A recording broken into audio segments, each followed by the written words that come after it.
So you're probably seeing a whole bunch of ads for GLP-1 drugs like Ozempic, Wegovy, Mounjaro, Zepbound. These names are interesting. Well, here's what you need to know if you're considering taking any of these drugs. Ozempic and Wegovy, they're the same drug. They're just marketed differently. The same thing with Mounjaro and Zepbound. There are some weekly injections that people take. And I'm also hearing that there's some more pill options coming out later this year. So stay tuned. So you may be wondering, should you be taking meds to lose weight and deal with type 2 diabetes? You probably hate working out. You hate going to the gym. You hate working out at home. You don't have the energy. You don't have the desire. You don't have the willpower, time, or discipline. And you just feel like, man, I'm just not motivated to even eat better. You want to, but you just feel drained. You're exhausted because the last diet program, it just didn't work. Hundreds and thousands of dollars later, still no results. Just a whole bunch of wasted time, wasted money, and energy. So maybe the answer is these new GLP-1 meds that you see celebrities talking about all over the place.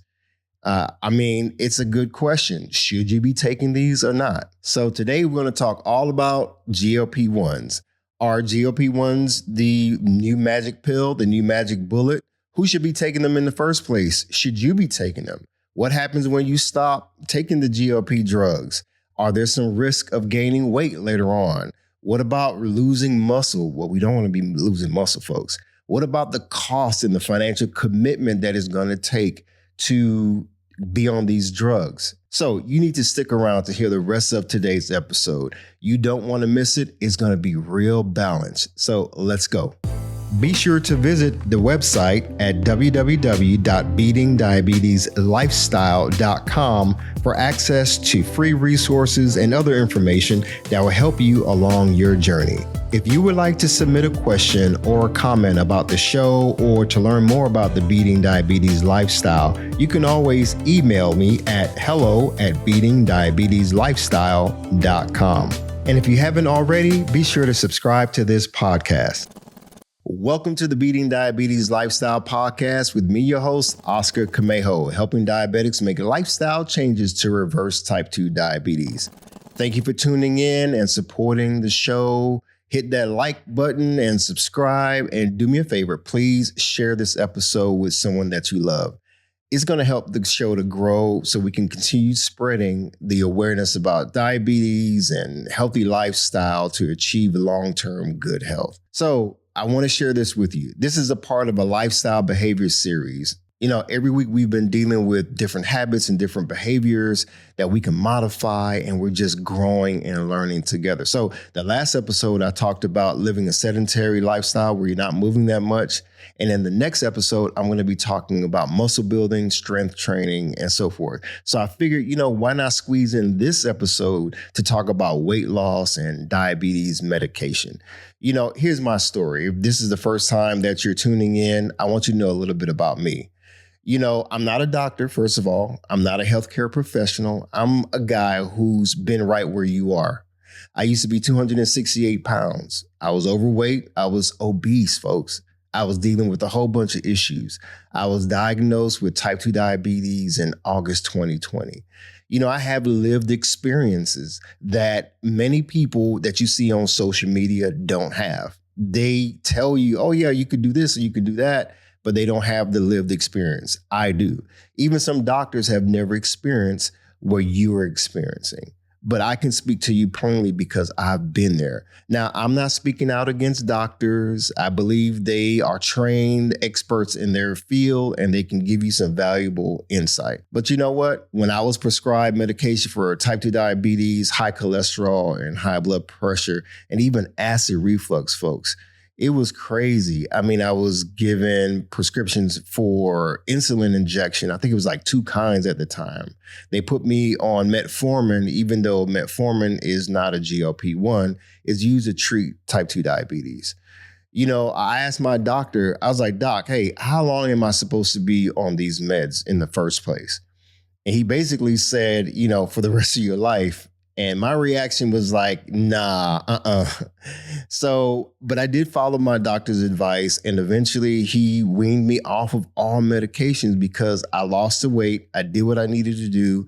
And I was able to reverse type 2 diabetes and send it into remission. Okay, so here's a big question. Should you be taking GLP-1 medication to lose weight and treat your type 2 diabetes or prediabetes and not even worry about making lifestyle changes? I mean, don't go to the gym, right? Why do I have to eat healthy? Why can't I just take this pill or take this injection?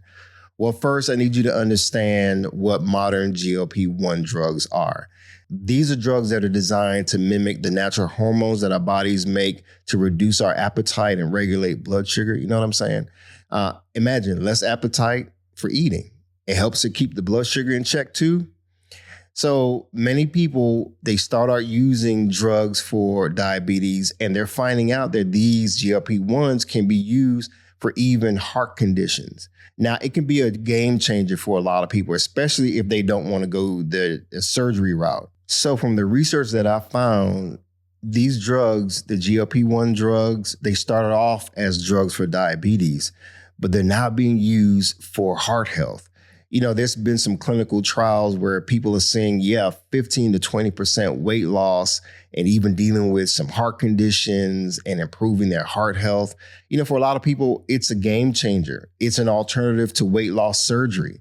You know, especially if you've been teetering between, man, should I get surgery or not? Or do I take pills or do I do nothing? You know, this is very important. You know, diabetes remission in less than a year, that's a potential to reverse type 2 diabetes that people are experiencing. You're talking about also reducing the risk of strokes and heart attacks.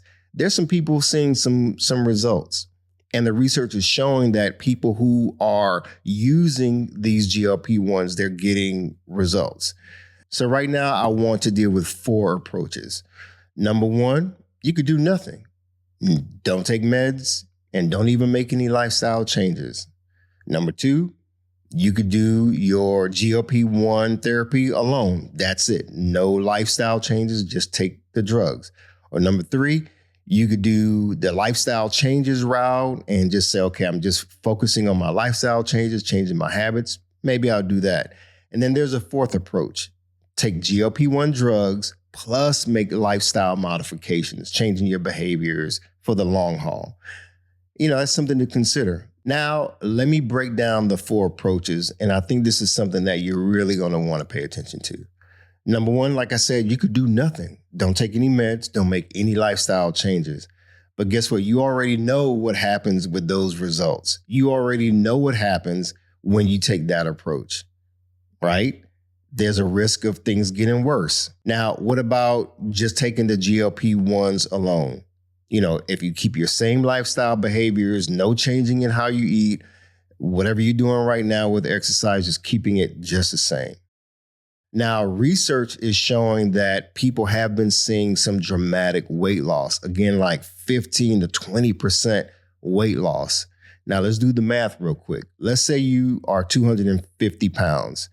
A 15% weight loss, that's losing roughly 37.5 pounds, folks. That'll put you down to roughly like 212 pounds.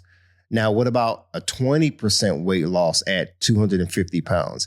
That's talking about you losing 50 pounds and getting down to 200 pounds. What if you're just taking the GLP-1s? You know, there's a risk of muscle loss because of all that weight that you've lost. Have you ever seen those people who you've seen them after a while and they lost a whole bunch of weight, but they look frail and they just look like something's wrong? Well, it makes you wonder if something happened. Like, are you okay? You know what I'm saying? So yeah, you may be losing body fat, but you don't want to also lose muscle. So that's a risk and a concern. Now, number 3, lifestyle changes alone with no medication. That's eating better, exercising regularly, better sleep habits, reducing your stress, reducing alcohol, stop drinking. You know, that's a route that a lot of people take. No drugs, but a lifestyle change. Now, here's the reality. There will be gradual weight loss. Not as rapid as when you're on the GLP-1 drug therapy. I'm just being honest. That's what some people are seeing and experiencing. It does require a lot of hard work, discipline, habit breaking, consistency, and it's going to require a lot of time, folks. I'm telling you. All right, now let's talk about approach number 4. That's when you mix your GLP-1 therapy along with lifestyle modification changes. Some people believe that it could lead to a better quality of weight loss. Because remember, you don't want to lose all that weight and still look frail and be weak and stuff like that and not be able to move as efficient. But yeah, you've lost all that weight, right? Some believe it's a healthy way to reach your weight loss goals. So with this fourth approach, which is a mix of the GLP-1 drug therapy along with some lifestyle changes. If you think about it, remember when we were kids or our kids were learning to ride bikes? They were training wheels, right? Many of us, we had training wheels on, or we put training wheels on our kids' bikes. Now, the training wheels, they don't make the bike move. They just help to stabilize, right? So what actually does all the work is us moving the bike, moving our legs. It's our kids moving the legs, right? We still need to do our part when it comes to moving the bike forward. So imagine if your kid, you put him on the bike and he doesn't move his legs. He's expecting the training wheels to do all the work. It doesn't work like that, right? And what do you tell your kid? Hey, move your legs. Don't worry, you're not going to fall off. That's what the training wheels are there for, right? Well, it's the same thing when it comes to GLP-1 drugs. Those are the training wheels. They're not meant to make the bike move forward. They can't.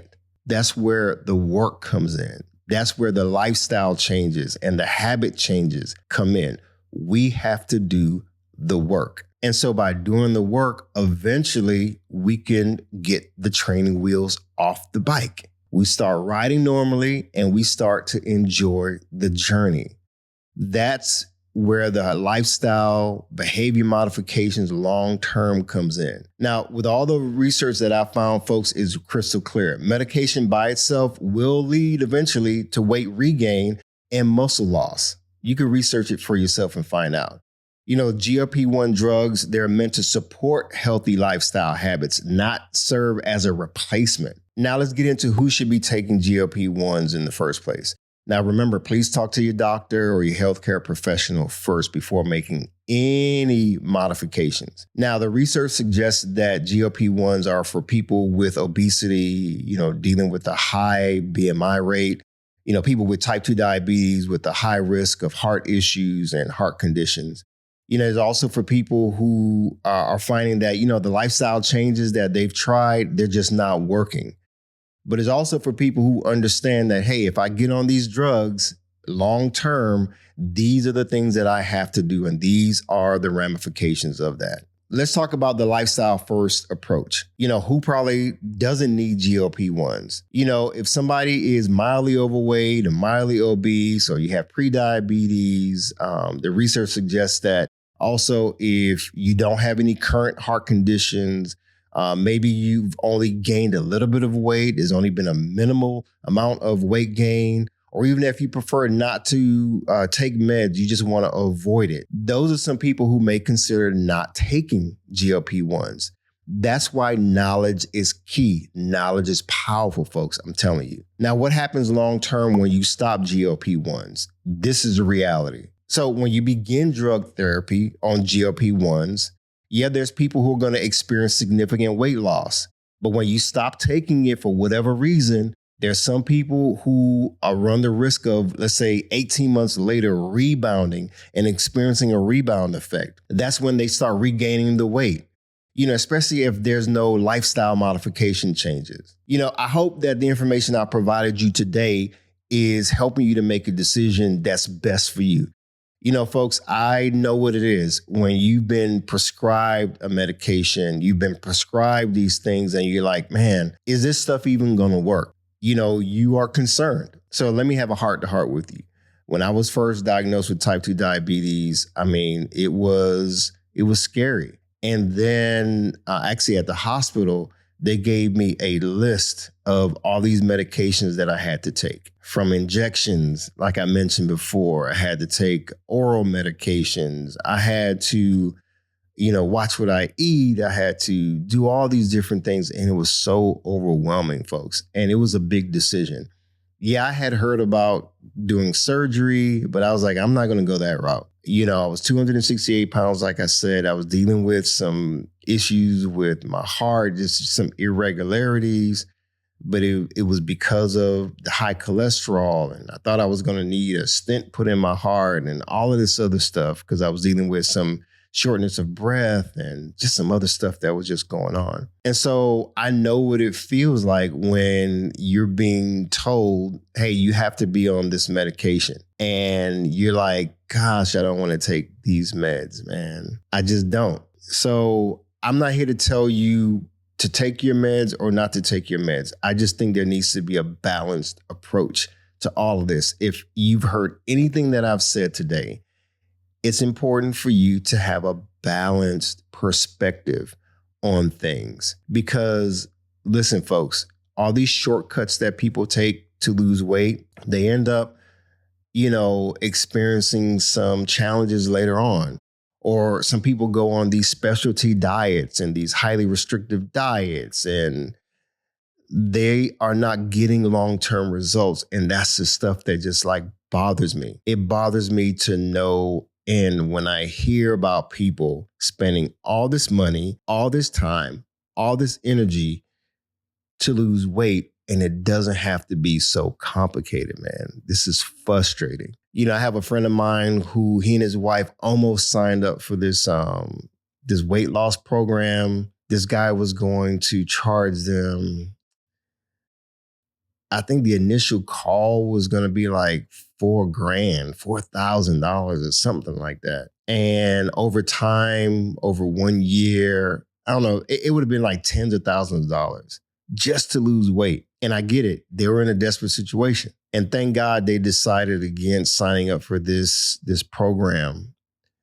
And I'm telling you, folks, I'm seeing and hearing from people who are making lifestyle changes to deal with their prediabetes, who are making lifestyle changes to reverse type 2 diabetes, and they're getting results. Some people are on meds, others are not. I can only tell you that in my situation, yes, I was on meds for a while and I came off meds. And I'm glad that I went the approach that I went. Now, I didn't have the support like you're having with me giving you this information. I didn't have somebody who I can relate to break this stuff down to me like I'm breaking it down to you.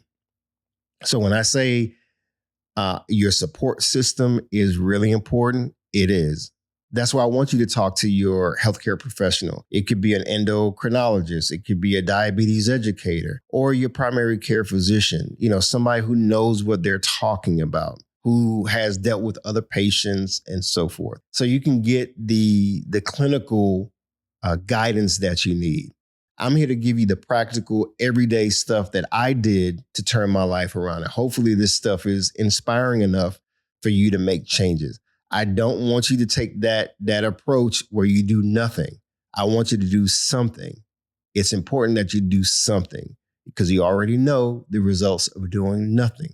That's why we're in the situation that we're in, because up until now, we weren't really focusing and dialed in to our health. Okay, so let's get into some of the questions you should ask your doctor or your healthcare professional when you're considering GLP-1s.